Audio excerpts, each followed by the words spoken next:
Today we're going to discuss about our chosen topic, which is flamenco, which is a Spanish dance style. My partner is John Kennedy Isaga, and I am Cindy Bilbao.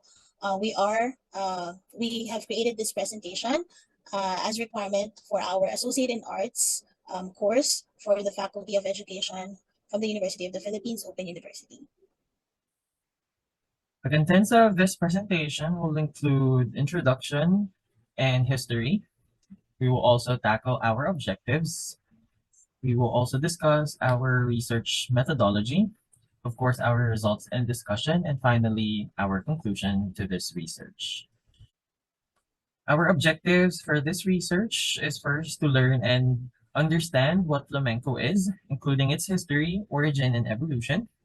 Our second objective is to establish and discover the role and significance of flamenco in Spanish culture. And lastly, our third objective will be to discover the future of flamenco in Spain's modern era. Our methodology in gathering information for our research.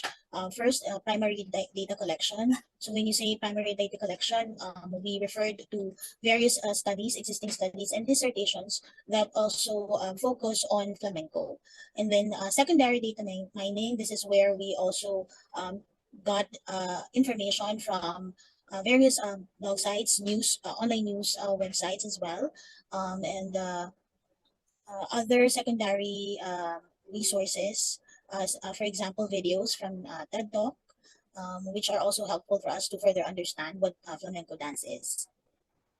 So to start this discussion, flamenco is more than just a quintessential art form.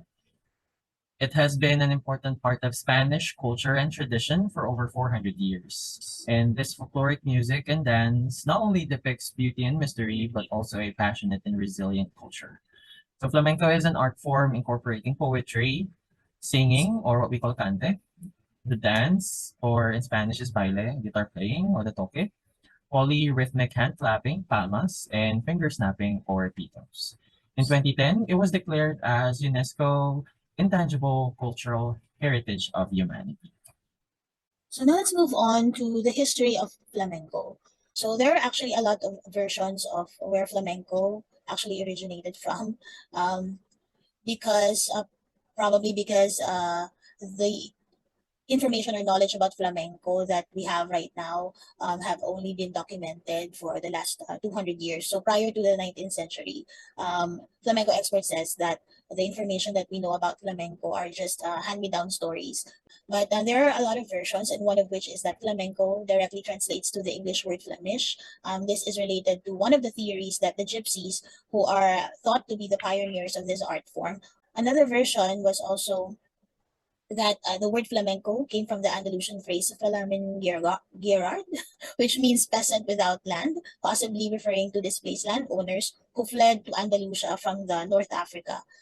On the other hand, Infante, who is actually credited to be the founding father of the autonomous region of Andalusia, in his book Orígenes de lo Flamenco in 1929, he said that the term flamenco was actually coined from an Arabic word, flamengus, which means wandering country person. And then in the 15th century, this was, they say, the time where the gypsies or the gitanos actually migrated from India to the Andalusian region to southern Spain. Let's move forward with the elements of flamenco. We have cante, or we consider it the heart of flamenco. Cante refers to the vocal component of this dance. And the vocal aspect of flamenco includes singing as well as the jaleos, or calls of encouragement that are essential to a flamenco performance. Next one, we have baile, or the dance itself of flamenco. Baile is the most visible and dominant component of flamenco, and it is typically performed by a single dancer, which we know as bailaor for male and bailaora for female. Or they could also be a duo consisting of a man and a woman whose dance displays a great deal of passion, tension, and emotion as they appear to be in a fierce competition. So dance is the primary visual component of the art form, but it also contributes to the sound. Eventually, the song and dance were accompanied by guitar playing, or what we call toque. Flamenco music is dance music, and as such, it is easily associated with bodily movements, even when performed instrumentally. So it's kind of a communication of the dancer and the musician through its music. And there is also a wide variety of flamenco styles, also called palo. There are known to have more than 50 palos. Each style represents a different traditional variety, and we're going to discuss that more of that later.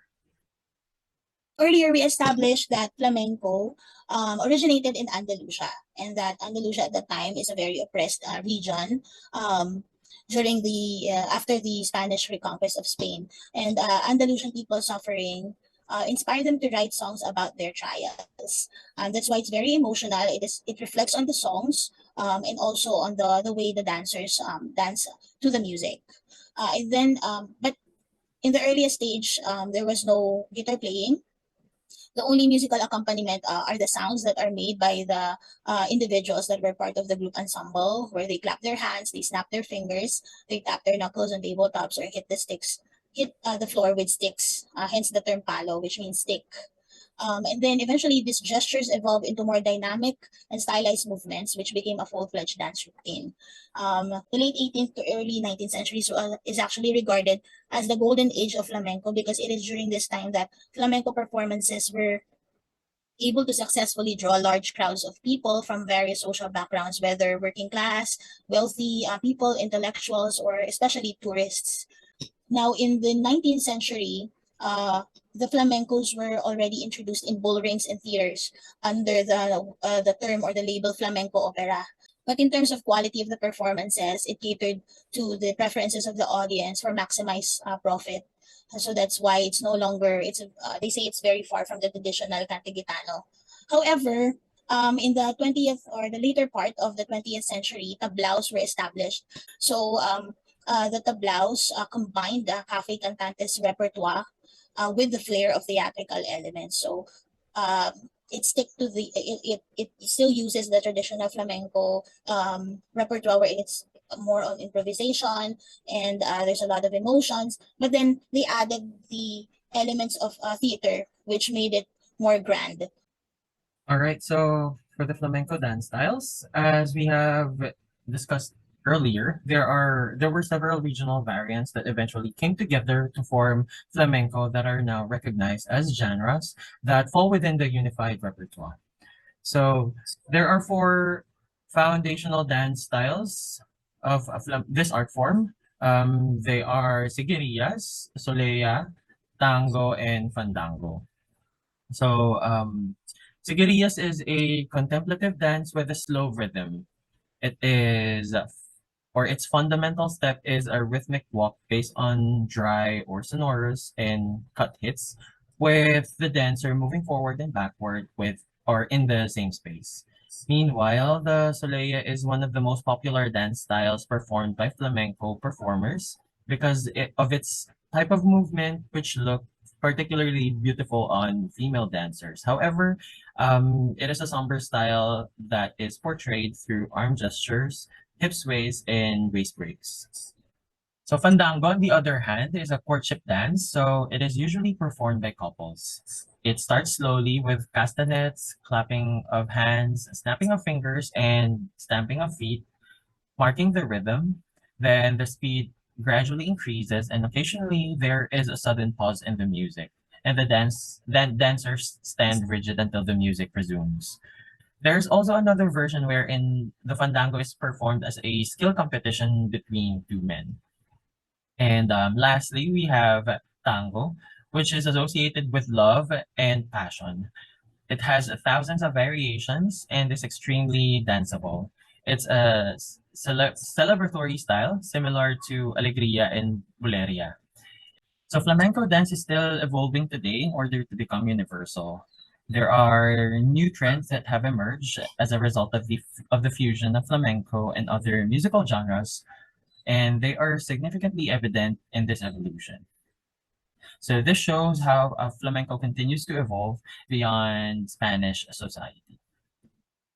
So what is the significance of flamenco? So we can say that the flamenco is actually pretty significant in the in Spanish history and culture.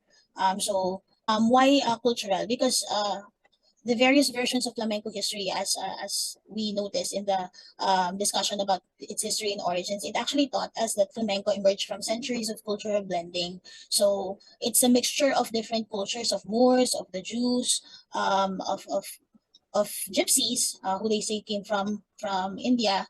So and then also of course traditional Spanish culture. And then political, because historically flamenco, they say, has always been akin to a form of protest. So if you can remember, it was mentioned earlier that Andalusia was an oppressed region. They seem to be very isolated from the Spanish society. Flamenco emerged because it is their like their statement, political statement, that we still want to preserve our culture. We still want to show who we are as people of Andalusia.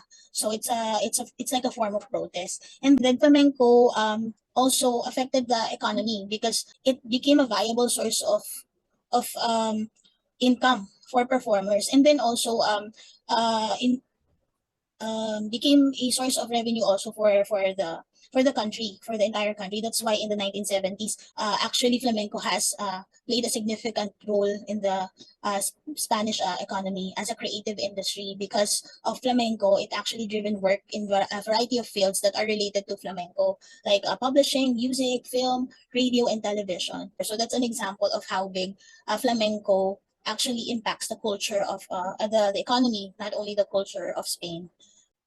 Okay, so in conclusion, so we've learned that flamenco, like all forms of dance, accurately reflects the culture and society of a country. As we mentioned earlier, flamenco is a distinct art form because of the way it actually was developed, because of the mixture of different cultures. So there's also concern about the emergence of flamenco fusion dances, and I think that it should be welcomed by Spanish society. I think that it's not erasing the traditional Gitano history of flamenco, but it actually enriches the dance. So that's why the government of Spain should invest more on research and preservation of this traditional heritage. So we also found out that during the COVID pandemic, the tablaos are actually closed, and there is a problem of the tablaos not being able to reopen after the COVID the surge of COVID pandemic in Spain. So I think that's one aspect that Spanish government is being challenged right now, that they help this particular tourism and cultural industry to get back on its feet. All right, so that covers our research. And of course, before we conclude, we would like to give credits to the various tablao blog sites and authors of existing studies and dissertations from which we gather the information used in our study. They are all properly cited and credited in our research paper. We would also like to thank Dr. Emeritus Buot, our faculty in charge in Arts 10, for giving us the opportunity to conduct this research. And lastly, I personally would like to thank my partner and myself as well, because this research will not be possible without our efforts, dedication, and hard work. So despite our busy schedules, we were able to still allot time to for this research to make everything possible. So, Cindy, partner, thank you so much. Thanks, Ken. I enjoyed working with you, and I hope our audience are able to learn from today's discussion. All right. Thank you so much. Thank you. Bye. Thank you. Bye bye.